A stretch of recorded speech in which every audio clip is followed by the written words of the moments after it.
what do you call that thing? Star Spawn? Yeah, that. I cock my shotgun and say, you want to play games? We can play games. Okay, that's certainly a choice. If your reaction was horror at the almost inevitable outcome, or you reach for your monster manual to try to figure out what a star spawn even is, then you've come to the right place. Let's talk about genre awareness. Hi, I'm James, and on this channel I talk about the things that I think about, plan, and plot for my tabletop role-playing games. If you like that kind of content, then there's buttons down there for like and subscribe. Today I'm thinking about the tabletop role-playing game equivalent of The Curse of Knowledge. For everything that you can currently do, there was a time when you couldn't. It starts off hard and becomes easier, and if you do it enough, it can become automatic, kind of like muscle memory or like speaking a language. When someone is speaking your native language, you don't have to conceive of each word as they're coming at you. You just know what they mean.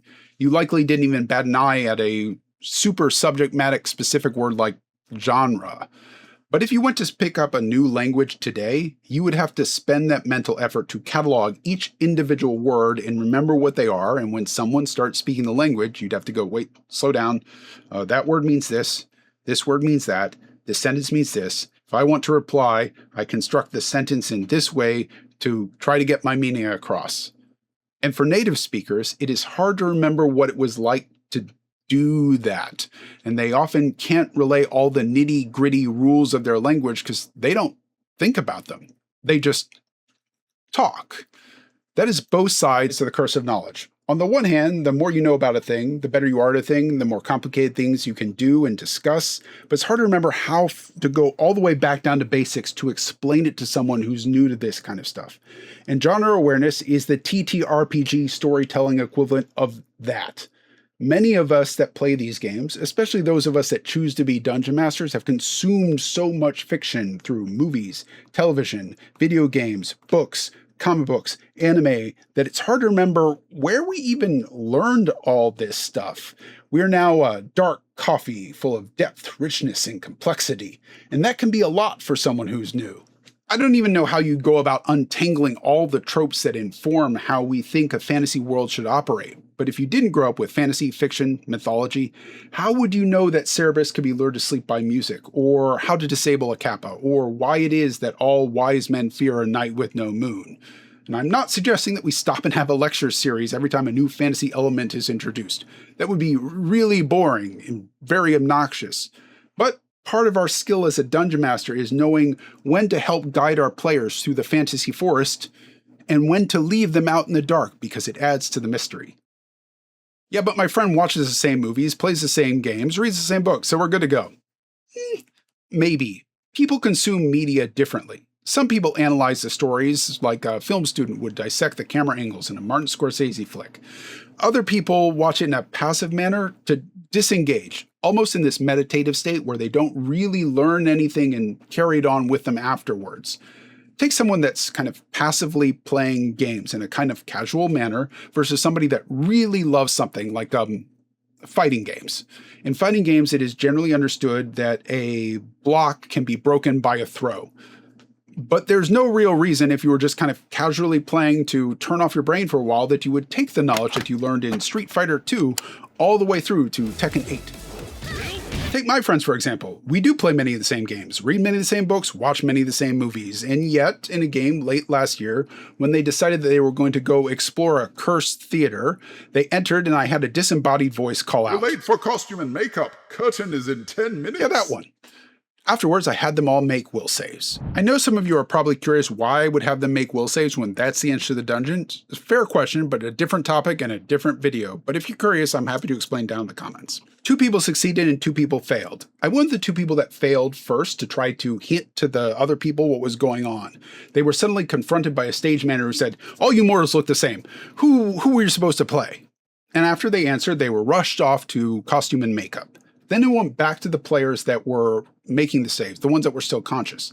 They saw their friends fall unconscious, but they also saw to the stage where there was another being there, a little taller than normal and not quite pretty, maybe handsome, definitely alien.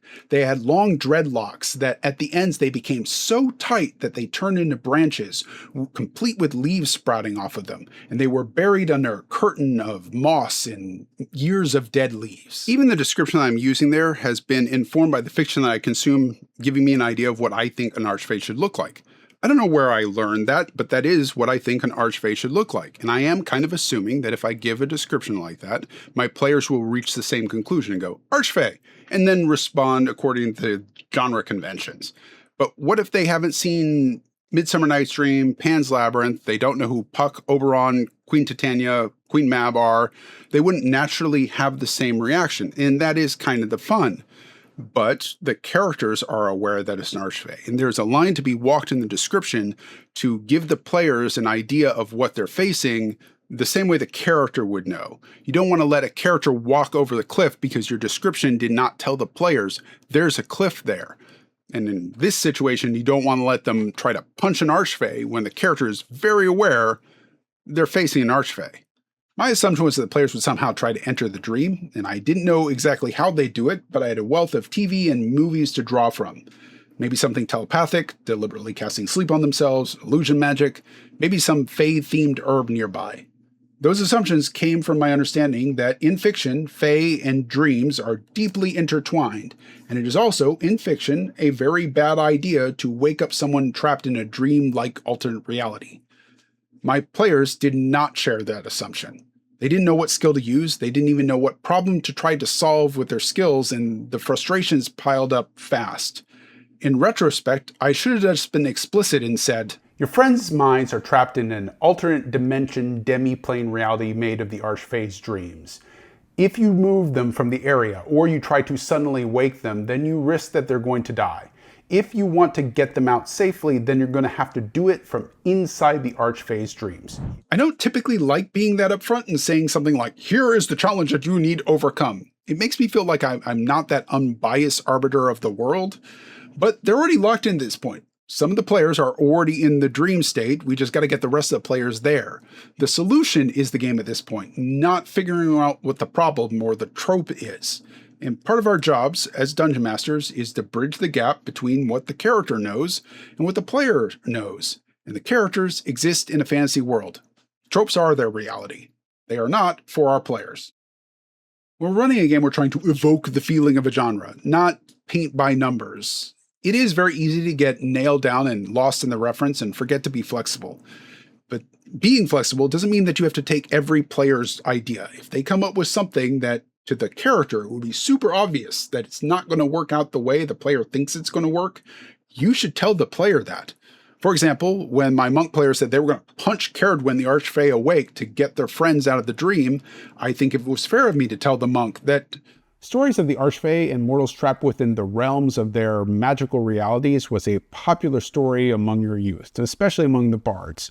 And you are familiar through those stories with the idea that the Archfey can be, let's say, temperamental, and that if you suddenly wake one by punching it, it's probably not going to greet you warmly. But when the bard player decided they were going to perform an oratory to get the Archfey's attention, I think even though I was willing to accept multiple paths to falling asleep, I was too hung up on the answer being to fall asleep. The bard player was trying to engage the challenge, as they understood it, with skills that make sense for a bard and for the setting. I could have mentally decided, close enough, and then woven what the player was suggesting into something that was fitting for the genre. The Archfey, even subconsciously, can kind of hear what's going on. Like coma victims are thought to be able to hear those that are around them. Sensing a kindred spirit and one that wants to take part in its dream reality, the Archfey's subconscious reaches out and brushes against yours, inviting you into a world that is made of shadows, dreams, and illusions made real. I think understanding that this is the doorway to get in the dungeon, the bard player would have just gone along with it and willingly failed their second wisdom save. Just let the Archfey touch their mind. And then they would have gotten the benefit that I had intended for anyone that passed the first wisdom save. One of the common definitions for railroading is when a dungeon master is unwilling to accept a player's reasonable solution to a problem. But I think we could also expand that to a dungeon master that is too focused on the typical genre conventions and is unwilling to go outside of them and just play along. That was my mistake here. I think it happens too quickly, and in the moment, you just can't see how what they're proposing would work within the scope of the challenge that you've created. And hindsight is 2020. You tell people about it, and they'll come with, well, obviously you should have done this, that, and the other thing. They're not at the table with the players trying to think of it in the moment. But I think it is also useful to go and figure out what you should have done and figure out why your mistakes were made. Been doing this 25 years. And yeah, the time between mistakes gets further and further, but you still make them. And it's useful to go back and figure out, why did I do it? So what would I do? What would I say to try to prevent myself from making this mistake in the future? The advice a lot of dungeon masters give is to just ask the players what they're trying to accomplish. I think it's the right direction and intention, but I think the phrasing lends itself to the players answering with a really short answer that doesn't really give you all the information that you want to get to move along. They'll give you an answer like, I'm trying to follow my friends into the dream reality. That doesn't really help me all that much as a dungeon master. We agree on the problem. Great. We all know that you're trying to get into this dream world, but I still don't understand how your proposed solution would accomplish that goal. So I've changed up my question a little bit. Instead, I ask, can you describe for me how you see that playing out? The player then tends to describe the whole situation over again as they see it. Well, we've got a sleeping archfey here. My friends are trapped in her brain, and if I can punch her awake, then they will no longer be trapped in her brain, right? And she'll be glad that I woke her up. She's no longer cursed. And then I can begin to adjudicate. Sometimes I realize that their solution is perfectly fine. Yeah, that will work. No, I get how you're getting there. Sometimes I might completely abandon my version of the encounter and go, oh, okay, well, I had a whole dungeon plan, but we'll just save that for later. And yeah, we can skip forward to you just waking up the archfey. But I still don't believe your solution will work out the way that you intended, because you are now going to wake up an archfey who has been punched awake. Yeah, your friends are out of her brain, but she's now very angry with you, and you know archfey are dangerous.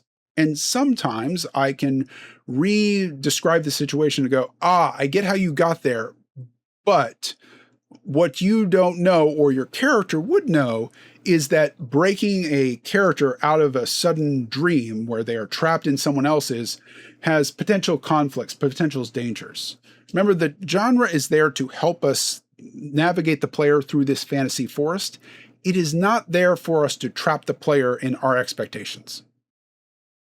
Exploration is core to all tabletop role-playing games. Yes, it's part of Dungeons & Dragons as one of our core pillars, but I'd argue it's there for all of them.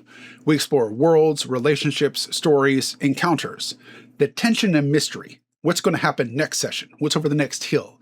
Will these people agree to the deal that I'm trying to use to broker a peace between all the 7 kingdoms? Is a core part of what makes tabletop RPGs interesting.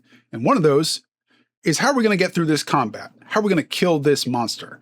And if your players already know that 1 point of fire damage is all it takes to shut down a troll's regeneration for a round, it can be kind of hard to build that kind of tension into combat. One of the points of advice to fix that is to hide the nature of the monster behind vague and evocative language. Something like, you see a lumbering creature with greasy, matted hair and powerful arms and enough teeth to make a shark jealous. Can I be honest? I kind of hate this. Not the language, that's fine, but the obscurement. Once my character comes face to face with the troll, if you do not believe that my character should understand the combustible natures of trolls, then just tell me they don't know that and trust me not to metagame rather than obscuring that I'm facing a troll. I mean, if you're playing something like Call of Cthulhu, where the mystery of the monster is part of the goal, or something like Mothership, where again, you're not really supposed to face the monster, you're supposed to run from it, then that mystery is part of the game. But in Dungeons & Dragons, don't try to obscure from me that I'm facing a troll. I want to be facing the troll. That's why I'm playing Dungeons & Dragons. But I get it. If combat is one of the main forms of engagement for some of your players, like it is for a couple of mine, then it can be difficult to try to challenge these players. I just think that the problem isn't the memorization of the monsters. They're engaged. They like that. It's the variety of monsters that you have available to challenge your players. There's lots of great monster books out there, but I'd recommend learning how to make your own. That way you will always have exactly the monster you need. None of the many monster books out there had a nightmare theater critic that was suitable for a level 17 demi-plane dream realm of an archfey. I'm shocked. Either way, I think a better answer is not to be vague once the players are finally facing the monster, but to hide the monster until the very end. The players are hunting something that's killing villagers in the forest. Nobody's gotten a good look at it, so they're not sure what it is, and it only comes in the night and leaves nothing but carnage behind. Are the remains and the signs left by a Wendigo, a white dragon, and a troll really all that different? Big thing with big claws rips people apart and then devours them.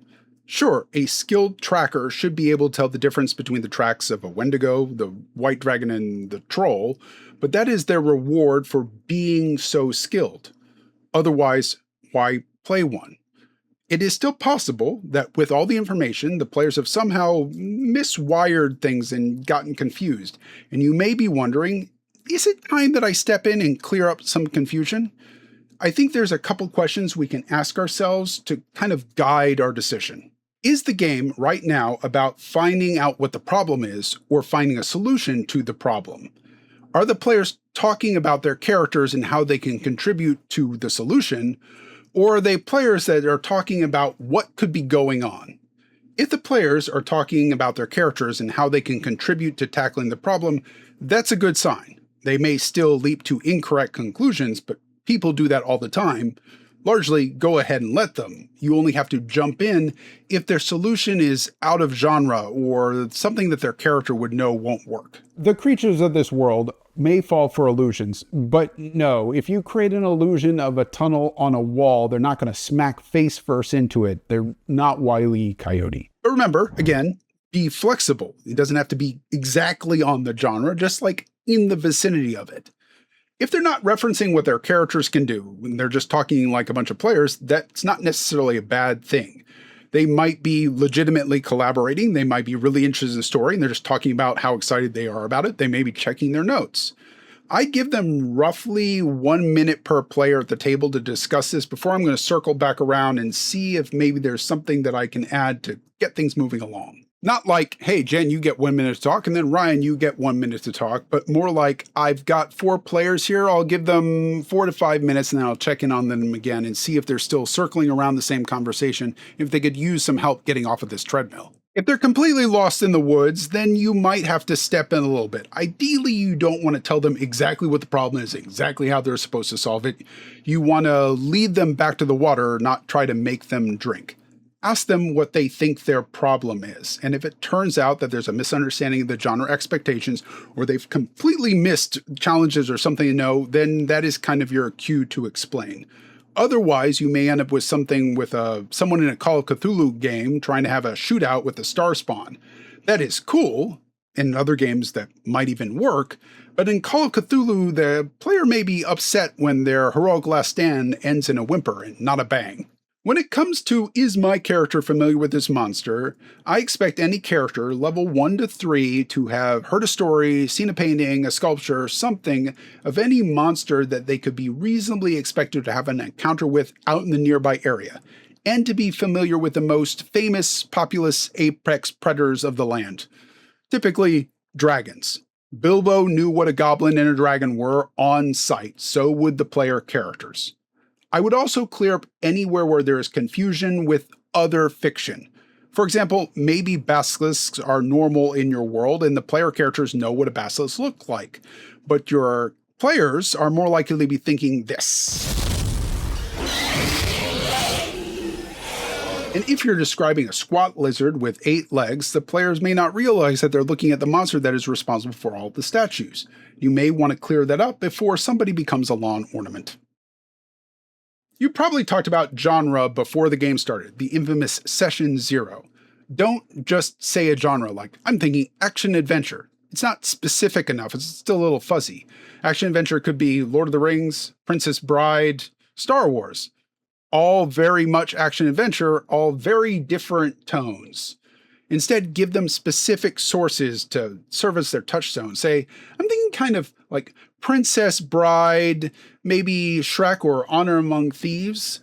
Now they know not just what genre they are in, but like kind of subgenre and what kind of characters they are and what tone to expect from the game. Okay, so I guess I'm not expecting any serious moral questions, and death is probably not lurking around every corner. More get loot, have a bunch of laughs. If we happen to save the world, then cool, I'll bet there's a reward for that. And as they're making characters, ask what touchstones they're using to kind of guide their character creation.